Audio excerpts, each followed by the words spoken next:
Kumba and the Anti-Sleep Olympics. Once upon a Purr, in a sunny little town where rooftops are warm and windows smell like cookies, Kumba the cat is wide awake. Again, he peeks out the window. Every cat on the block is snoozing, on fences, in flower pots, even upside down in hammocks. Kumba groans. Why does everyone love napping so much? Sleeping is easy. Anyone can do that. I bet I can stay awake longer than any cat alive. Just then, Hedgy waddles by with his backpack full of rocks and snacks. Kumba leans out the window. Hedgy, I've got it. Tonight, we host the Anti-Sleep Olympics, a stay awake competition. Whoever stays awake the longest wins. Hedgy blinks. That sounds exhausting.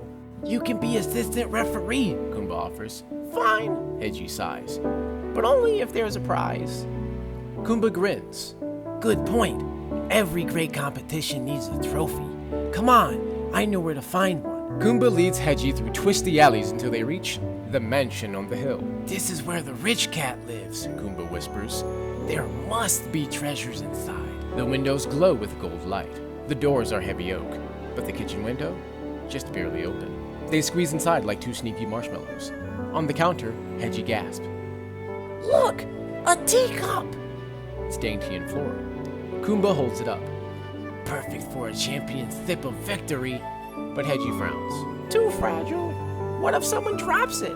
They tiptoe further. On a vanity sits a gleaming golden hand mirror. Kumba poses.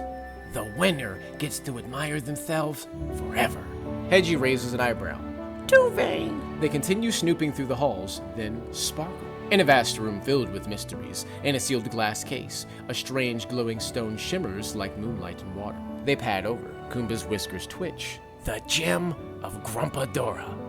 This one, it's shiny, pretty, and magical. They push. They pull. The case doesn't budge. Locked, Kumba pouts. Hedgy thinks for a moment, then rummages in his little satchel. He pulls out a small stone. It's round and warm and shimmers faintly blue. One of mine, Hedgy says. Not as fancy, but it does sparkle. Kumba's eyes light up. It's perfect. They tiptoe back out of the mansion, stone in paw. The next day, in the garden, Kumba declares, Champions must train. The cats who've heard about the competition gather. They chase their tails. They run laps. They balance on broomsticks. They practice not yawning. Kumba does every single exercise, twice. Hedgy rolls into a patch of clover and declares that horizontal meditation counts as stretching. By sundown, the cats are ready. The prize stone sparkles on a little pillow. The moon rises. And Kumba announces the rules for the Anti-Sleep Olympics. No closing eyes, no yawning, no naps. Not even just resting my eyes. Let the games begin! At first, everyone giggles and whispers. They count stars. They tell silly stories. They try to outstare the moon.